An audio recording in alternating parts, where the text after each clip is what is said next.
अस्सलाम वालेकुम दोस्तों, मैं हूं सैयद उमर फारूक अपने चैनल उमर स्पीक्स की एक और एपिसोड के साथ आपकी खिदमत में हाजिर हूं। दोस्तों, आज के एपिसोड भी है स्पेशल एपिसोड है और आज के एपिसोड में कुछ हम बात करेंगे कि फ़्लाइट स्केड्यूल कब आने वाला है और कौन कौन सी एयरलाइंस आप लोगों को हज पर लेके जाएंगी पाकिस्तान की तरफ से, और उसमें कितना वेट आप लोग लेके जा सकते हैं और कौन कौन सा इजाफी सामान आप अपने साथ लेके जा सकते हैं, हैंड कैरी में क्या कुछ लेके जा सकते हैं और कितना सामान लेके जा सकते हैं। तो इस वीडियो को ज़रा कम्प्लीटली देख लीजिएगा क्योंकि आपको आपके बहुत सारे क्वेश्चंस का आंसर इस वीडियो में मिल जाएगा। बट वीडियो स्टार्ट करने से पहले आपसे सिर्फ इतनी सी रिक्वेस्ट है कि अगर आप हज और उम्रा से रिलेटेड लेटेस्ट इन्फॉर्मेशन से वाकिफ रहना चाहते हैं तो नीचे दिए गए सब्सक्राइब के बटन पे अभी क्लिक कर लें, क्योंकि इसके लिए आपको कोई पैकेज नहीं लेना पड़ता।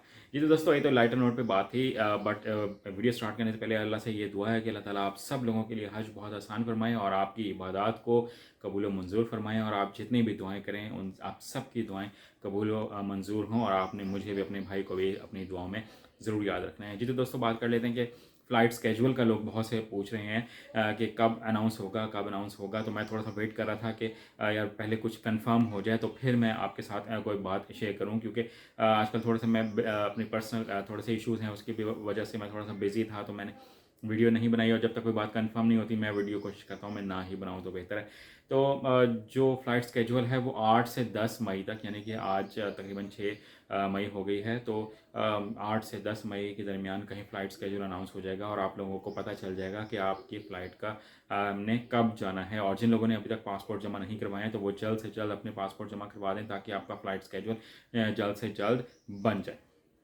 ठीक है, ये तो मैंने आपको एक वो कंफर्म बात बता दी है जो पाकिस्तान वज़ारत हज की तरफ से दी गई है। इसके अलावा जैसे ही फ़्लाइट स्केड्यूल अनाउंस हो जाए तो मैं एक वेबसाइट का लिंक आपको दे दूंगा, तो आप वहाँ से जाकर अपना फ़्लाइट स्केड्यूल भी मालूम कर सकते हैं। hajinfo.org से आपको वो मिल जाएगा, बट मैं कंप्लीट लिंक आपको बता दूंगा तो आप वहाँ से डायरेक्टली जाकर वो चेक कर सकते हैं। ठीक है, फिर मैं आपको बता दूँ कौन कौन सी एयरलाइंस हैं जिनके साथ पाकिस्तानी गवर्नमेंट ने कॉन्ट्रैक्ट किया है। उसमें नंबर 1 पे PIA है, नंबर 2 पर एयर ब्लू है, नंबर 3 पर सीरीन एयरलाइन है, नंबर 4 पर सऊदी एयरलाइन है। ठीक है, ये तमाम 4 एयरलाइंस होंगी जो आपको लेके जाएंगी। तो इन्हीं में से कोई एक एयरलाइन होगी जिसमें आपका ग्रुप शामिल हो जाएगा। ठीक है, अब इसके बाद हम वेट की बात कर लेते हैं कि वज़न कितना अलाउड है इस साल इन एयरलाइंस की तरफ से। तो बहुत से लोग ये क्वेश्चन पूछ रहे थे। तो जो सऊदी पहले पाकिस्तान की बात कर लेते हैं, सऊदी की बात में बात कर लेंगे।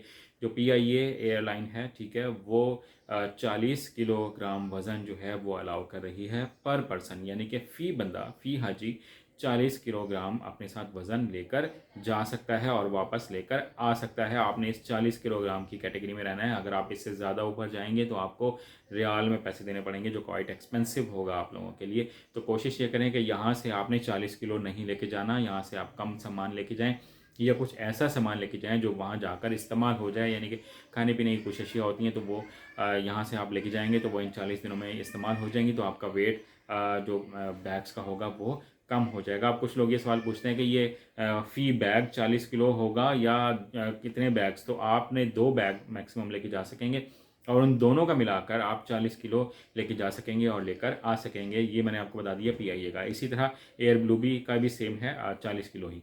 मैं सीरीन एयरलाइन का आपको बता दूं तो सीरीन एयरलाइन 50 किलोग्राम वज़न अलाउ कर रही है, यानी कि 25-25 किलो के 2 बैग। सऊदी एयरलाइन की बात कर लें तो वो 46 किलो यानी कि 46 केजी आपको अलाउ कर रही है, यानी कि 23 केजी के 2 बैग। इसके अलावा आप अपने साथ क्या चीज़ लेके जा सकते हैं, यानी कि जैसे बुज़ुर्ग होते हैं, मैं अपने वालिद साहब को साथ लेके गया था 2017 में, तो मैं व्हील चेयर यहीं से साथ लेके गया था। बहुत से लोग क्वेश्चन ये कर रहे थे कि हम व्हील चेयर यहाँ से लेकर साथ जाएँ या फिर हम सऊदी अरब से जैसे वहाँ पर अवेलेबल होती हैं हम वही ले लें। तो आपने ऐसा हरगिज़ नहीं करना। मेरा ज़ाती एक्सपीरियंस है, मैं आपको अपनी पर्सनल जो एक्सपीरियंस है वो आपके साथ शेयर कर रहा हूँ कि मैं अपने वाले साहब को, क्योंकि जब साथ लेके गया था 2017 में, तो मैं व्हील चेयर यहीं से साथ लेके गया था। उसकी वजह से मुझे बहुत आसानी हो गई थी। अगर आपको परचेज़ भी करनी पड़ती है, थोड़ी सी एक्सपेंसिव तो होगी आपको पड़ेगी, बट आप परचेज़ भी करके लेके जाना चाहें ना तो वो यहाँ से करके ले जाएँ। वहाँ नहीं मिलेगी होटल से, और वो लोग बहुत नखरे दिखाते हैं, बातें सुनाते हैं। इससे बेहतर है, मैंने बहुत से लोगों को बेचारों को परेशान होते देखा है। और फिर हरम में भी वहाँ पर व्हील चेयर सब बहुत मुश्किल से मिलेंगी। अगर आप किसी से कहेंगे कि हमें तवाफ़ या सही करवा दें तो वो आपसे 150 रियाल डिमांड करते हैं। तो मेरी आपको यही एडवाइस होगी कि आप अपनी व्हील चेयर लेके जाएँ। बच्चों की जैसे वॉकर होती है तो वो भी आप अपनी यहीं से लेके जाएँ, और एयरपोर्ट पर वो आपको रैप करवानी पड़ेगी। और मैं आपको ये बात बताता चलूँ कि ये व्हील चेयर या जो वॉकर है ये उस सामान में वज़न में शामिल नहीं होती, ये फ्री ऑफ कॉस्ट जाती है। बस पैकिंग के या रैपिंग के आप समझ लें, जो अमाउंट ले ली तो वो ले ली। मुझसे पाकिस्तानी एयरपोर्ट पर कोई पैसा नहीं लिया गया था, रैप करने का कोई उन्होंने नहीं लिया था मुल्तान एयरपोर्ट से। बट जो सऊदी अरब से जब हम वापस आ रहे थे तो उन्होंने मुझसे 20 रियाल ज़रूर लिए थे। तो अब ये आप देख लें कि अब मुझे नहीं पता कि पाकिस्तान से क्या स्टेटस होगा और सऊदी अरब से क्या स्टेटस होगा, तो ये अपने माइंड में आपने ज़रूर रखना है। ठीक है, हैंड कैरी की बात करें तो हैंड कैरी में तमाम एयरलाइंस 7 किलोग्राम वज़न यानी कि 7 kg वज़न आप अपने साथ लेके जा सकते हैं। तो ये तमाम चीज़ें मैंने आई थिंक आपको क्लियर कर दी हैं। इसके अलावा कुछ लोग एनओसी के बारे में पूछ रहे हैं कि हम एनओसी के लिए क्या करें। मैंने पिछली वीडियो में बताया था, बट बहुत ज़्यादा क्वेश्चन आ रहे हैं, तो मैं आपको उन तमाम गवर्नमेंट एम्प्लॉयज़ को बता दूं कि एनओसी के लिए आप अप्लाई करें, एनओसी बनवा लें, बट उस पर डेट प्रिंट ना करवाएं, उसके लिए ब्लैंक स्पेस छोड़ दें कि वहाँ पर जो भी डेट होगी आपके डिपार्चर की, तो आप वो डेट वहाँ पर मैनुअली ही लिख दें, ताकि आपको एकदम से ना लेना पड़े। क्योंकि समटाइम्स आपको ऐसा होगा कि शायद सिर्फ 2 दिन पहले ही पता लगे, तो आप कैसे इतनी जल्दी एनओसी प्रोसेस करवाएंगे। आप एनओसी बनवा लें। तो ये मैंने कंप्लीट इन्फॉर्मेशन आपके साथ शेयर करनी थी। आई होप कि मैं बहुत सारी चीज़ें क्लियर कर चुका हूँगा। अगर कोई क्वेश्चन हो तो मज़ीद आप कमेंट सेक्शन में पूछिएगा, मैं कोशिश करूँगा सब लोगों को रिप्लाई करूँगा। आज की वीडियो में इतना ही कहना था। चैनल पर करना है तो चैनल को सब्सक्राइब कर लीजिएगा। अपना अपने घर वालों का बहुत ज़्यादा ख्याल रखिएगा। अल्लाह हाफिज़।